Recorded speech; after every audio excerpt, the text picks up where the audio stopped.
Kemudian yang kedua, memberikan persepsi dengan cara menghubungkan materi pembelajaran dengan pengalaman peserta didik. Assalamualaikum warahmatullahi wabarakatuh. Halo teman-teman guru semua, terutama teman-teman guru P2 dan P3 yang akan melaksanakan penilaian kesesuaian ya sebentar lagi. Pada kesempatan kali ini, saya akan membagikan informasi terkait pelaksanaan instrumen supervisi akademik ya. Dan mudah-mudahan menjadi gambaran teman-teman ketika teman-teman akan dinilai nantinya oleh pengawas, kepala sekolah, dan guru senior pada waktu penilaian observasi di sekolah teman-teman masing-masing ya. Baik ya, pada bagian ini saya akan membahas tentang pelaksanaan ya teman-teman. Baik, langsung saja ya. Jadi pada pelaksanaan, di sini teman-teman akan dinilai pada saat kegiatan belajar mengajar berlangsung ya teman-teman. Kalau bagian rencana, di sini yang dilihat teman-teman itu modul ataupun RPP yang teman-teman buat ya, apakah sudah mencakup instrumen ini. Tapi untuk pelaksanaan teman-teman akan dilihat pada saat teman-teman mengajar ya, praktek mengajar di kelas teman-teman ya. Baik, langsung saja ya. Jadi instrumen pelaksanaan pembelajaran dalam implementasi kurikulum Merdeka Mandiri Berubah Berbagi. Pada bagian pertama di sini memuat identitas ya teman-teman, mulai dari nama sekolah, nama guru sampai ke waktu perekaman data. Kemudian bagian petunjuk ya, petunjuk pengisian ini 0 tidak ada, 1 ada namun kurang sesuai, 2 ada dan sudah sesuai. Baik, kita lihat ya aspek yang diamati pada saat pelaksanaan pembelajaran.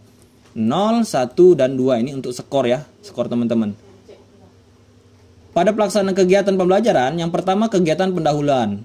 Yang pertama melakukan asesmen di awal pembelajaran untuk menilai kesiapan setiap individu peserta didik untuk mempelajari materi yang telah dirancang. Kedua, memberikan persepsi dengan cara menghubungkan materi pembelajaran dengan pengalaman peserta didik ya. Jadi apakah teman-teman saat mengajar itu sudah memberikan persepsi atau belum ya? Kalau belum berarti teman-teman akan diberikan skor 0 ya. Tapi kalau sudah ada dan sudah sesuai, maka nilai skor yang teman-teman dapatkan itu 2 ya pada supervisi ini. Kemudian yang ketiga, menyampaikan tujuan pembelajaran dan kompetensi yang akan dicapai oleh peserta didik. Kemudian yang keempat, menyampaikan langkah-langkah kegiatan pembelajaran dan kompetensi yang akan dinilai yang mencerminkan tujuan pembelajaran. Kemudian yang kelima, menyampaikan acuan materi yang akan dibahas. Dan yang keenam, penguatan nilai karakter berbasis profil pelajar Pancasila dan budaya kerja ya. Jadi ini ya teman-teman yang dilihat pengawas pada saat kegiatan pendahuluan ya, atau kegiatan awal ya sebelum teman-teman mengajar. Kemudian B ya, bagian kegiatan inti. B1, penguasaan materi pembelajaran. Nah, di sini teman-teman akan dilihat ya penguasaan materi teman-teman sesuai dengan mapel yang diampuh ya. Nomor 1, kemampuan menyesuaikan materi pembelajaran dengan tujuan pembelajaran ya. Kemudian yang kedua, kemampuan mengaitkan materi pembelajaran dengan pengetahuan lain yang relevan dengan kehidupan sehari-hari. Yang ketiga, menggunakan pertanyaan terbuka yang menstimulasi pemikiran yang mendalam.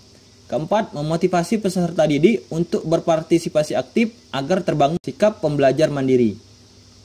Yang kelima, menyajikan pembahasan materi pembelajaran dengan tepat dan lengkap sesuai dengan konsep yang benar dan yang mencerminkan capaian pembelajaran ya atau CP. Di sini bagian pertama ya teman-teman terkait penguasaan materi teman-teman saat teman-teman mengajar. Kemudian bagian B2, implementasi pembelajaran, melaksanakan pembelajaran mengikuti kerangka alur tujuan pembelajaran. 7. Guru mengintegrasikan kehidupan keberlanjutan pada berbagai kegiatan pembelajaran dengan mengintegrasikan nilai-nilai dan perilaku yang menunjukkan kepedulian terhadap lingkungan dan masa depan bumi, misalkan menggunakan sumber daya secara bijak, hemat air, hemat listrik, mengurangi sampah dan sebagainya ya. Kemudian yang ke-8, pembelajaran yang dilaksanakan bersifat inspiratif dan multifase untuk memunculkan kebiasaan positif peserta didik, yaitu terbangunnya karakter dan berkembangnya higher order thinking skills atau HOS. Kemudian 9, pendidik menggunakan berbagai metode pembelajaran yang bervariasi dan untuk membantu peserta didik mengembangkan kompetensi, misalnya belajar berbasis inquiry, berbasis project, berbasis masalah, dan pembelajaran terdiferensiasi. 10. Pembelajaran yang dilaksanakan menumbuhkan kemampuan berliterasi. 11. Mendorong peserta didik untuk mengembangkan keterampilan bertanya untuk membangun kebiasaan mencari tahu. Kemudian B3 ya, implementasi keterampilan pembelajaran abad 21. Pembelajaran yang dilaksanakan bersifat interaktif sehingga memiliki kemampuan komunikatif dan kerjasama yang baik. Pembelajaran yang dilaksanakan menantang sehingga memunculkan kemampuan berpikir kritis dan penyelesaian masalah, critical thinking and problem solving ya. Kemudian ke-14, pembelajaran mendorong peserta didik untuk membiasakan bekerja sama secara berpasangan atau kelompok. Kemudian yang ke-15, pendidik memberikan ruang yang cukup bagi prakarsa, kreativitas, kemandirian sesuai bakat, minat, dan perkembangan fisik, serta psikologis peserta didik. Creativity and innovation ya. Kemudian bagian B5, interaksi dengan peserta didik.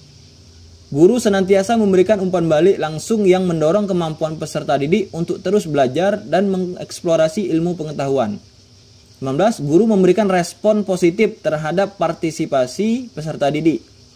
Kemudian B6 ya, penggunaan bahasa yang benar dan tepat dalam pembelajaran. Jadi dilihat nanti teman-teman saat mengajar apakah menggunakan bahasa yang benar ya dan tepat saat teman-teman mengajar.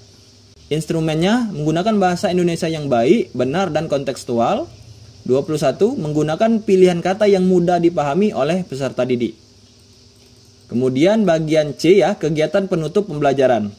Yang pertama, membuat rangkuman dan atau kesimpulan dengan melibatkan peserta didik ya. Jadi teman-teman nanti akan dilihat apakah teman-teman mengajak peserta didik membuat rangkuman dari pembelajaran yang telah teman-teman laksanakan. Kemudian melakukan refleksi pembelajaran, kebermaknaan pembelajaran untuk memahami kekuatan diri dan area yang perlu dikembangkan. Ketiga, melaksanakan asesmen formatif atau penilaian pembelajaran secara lisan atau tertulis di akhir pembelajaran bila tepat pada waktunya.